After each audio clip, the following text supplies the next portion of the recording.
so direksyon natin doon sa kanto na yun ay pakanan. Tama yan, no? Ang paa mo, kapag ganyan kasi approaching ka na sa kanto, dapat ang paa mo nag-aantabay na kay brake. Signal na ikaw, pakanan. Kasi dyan, syempre, need mo mag-observe. Hindi pwedeng dire-diretso, no? Full stop po dito. Hindi So, pakiramdam, katulad yan, clear naman, pwede ka naman mag-diretso, basta dahan-dahan. Kanan. Hindi kanan. Hindi pa. Yan. Tapos dito lang tayo sa right, ma'am. Papasok tayo doon, may arco na yun. Ito, dito.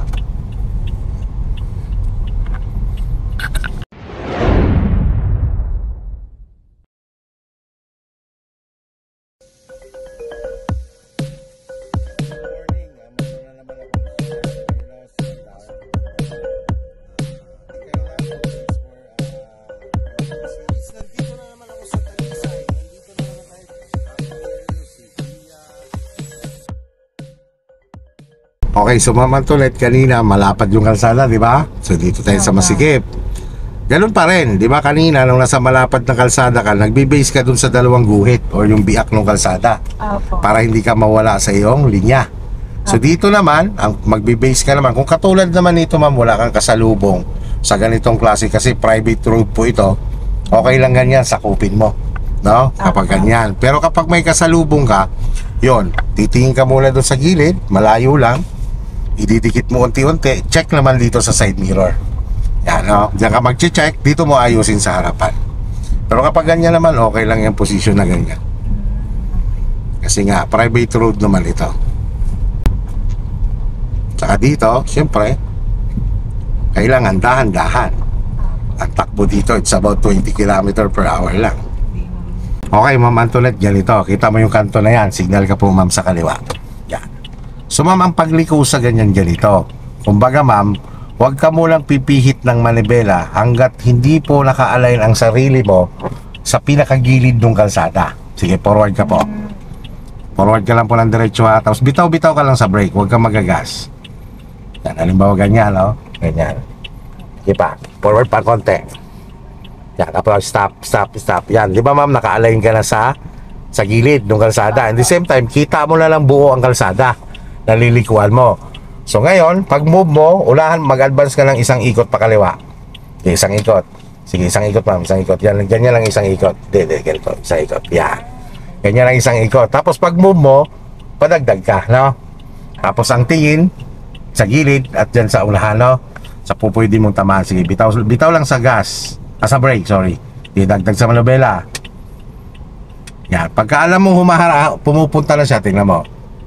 Yan. Pagka ganyan, balik na ikaw. Isa lang muna. Antay mo tumuwid, isa pa.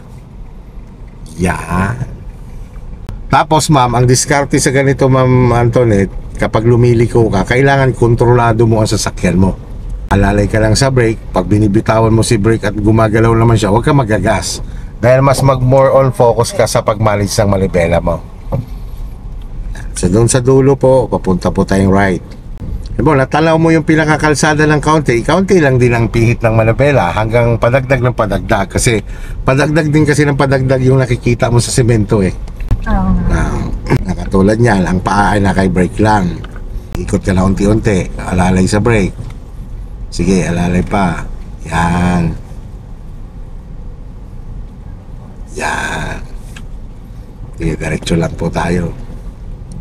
Dahil dito, pag mga ganyang kalsada, talagang, kumbaga, huwag masyadong mag-focus sa paggagas. Kung hindi naman kailangan magas, huwag. More on nakaantabay kay brake ang paa.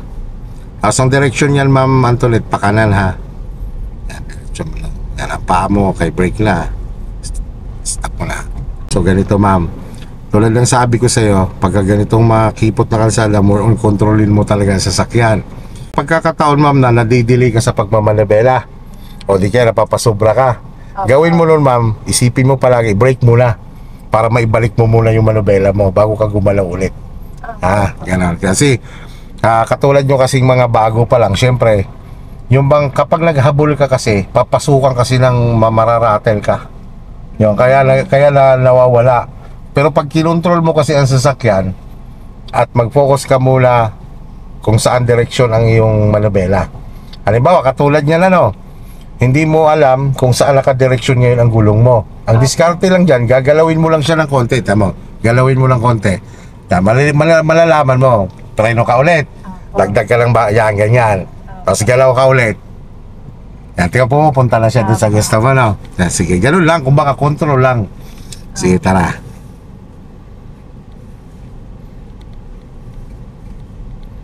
Yan, control ulit, control. Yan, tapos pihit ang manubela. Yan. Kasi kung mas mabilis ang sasakyan mo, dili ang manubela mo, yan yung mga tipong sumasabit, no? Yun. So, syempre, natingin kung saan ka lumiliko, 45 degrees ang tingin. Katulad dito, pakanan. Pag lumabas na yung pinakaunahan mo, lumagpas na o almost sumaharap na dun sa kanto, tingnan mo yung gilid mo. So, diretso lang po tayo. Okay, ganyan naman. Paano mo, liliko ka dyan sa kanan, ano? Kailan ka ba kumakabig ng manubela? Sige lang. Alay ng side mirror, yan. Unti-unti ka na kumakabig. Pakalan, sige, kabig. O, control lang sasakyan. Yan, lamangan mo ngayon manubela mo. Yan. Kumbaga, yung side mirror, alay sa pinakagilid. Bawa, ganito, lumiko ka ng alangan. Kita mo, hindi ka sigurado dyan sa harapan mo, baka tumama yung bumper mo at hindi mo kita. Sagad na kasagad dyan sa kanan, di ba? Ganito gawin mo. Lagay mo ngayon sa hazard. Lagay mo ngayon sa reverse. Opposite mo muna manubela kasi maliit ang space mo sa likod. Sige, opposite sagad. Yan, habang umatras, reverse ka, tingnan mo likod mo. Sige. Yan, sige, gasigaw ng konti. Sige pa, tingnan mo lang likod mo.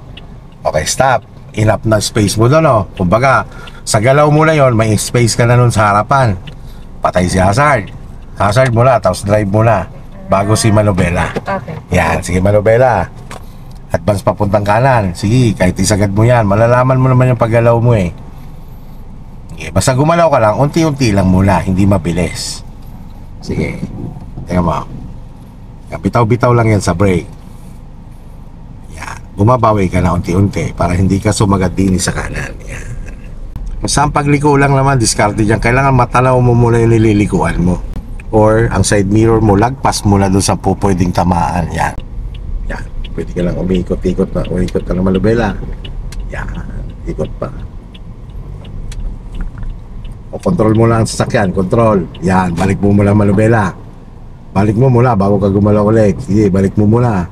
Balik mo sa tamang po. Di ba? Diretso na siya. Yan. Diretso muna. Kasi baka hindi mo siya maagapan o mapapabilis ang galaw mo. Ganyan lang sa ngayon. Sa ngayon lang yan. Habang baguhan pa lang. Pagdating doon sa dulo, kaliwa naman tayo.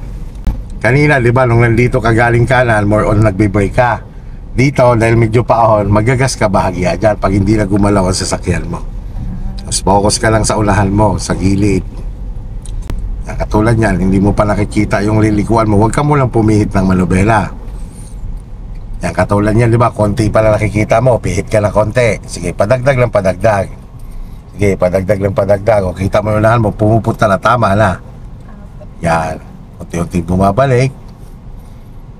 Yan. So pagkadaan ka talaga, makukontrol mo siya. Uy, may humarang. Sige lang, aalisin niya, businahan mo lang. Sige lang. Matras, tiga-tiga, pakiramdam mo atras. Sige lang, diretso. Mga obstacles. Dati pinapahirapan na yata dyan. Challenge ba yun natin? Yan, pagkaganyang hams, alalay sa brake. Pagliban ng dalawang gulong yun, pwede ka magas. Yan. Maya-maya lang, no? Si Ma'am Antoinette, isasalang na natin siya sa maraming kasabay. Kasi may dadaanan kami mamayang ganito na kalsada, although mas masikip ito, para at least may idea siya pag manage ng manibela niya. Paano niya kinokontrol ang sasakyan na ganito ang sitwasyon ng kalsada.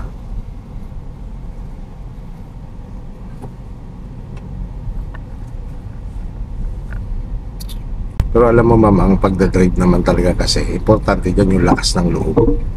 Lalo na't alam mo naman ang gagawin mo. Ang kulang na lang ilakas na loob.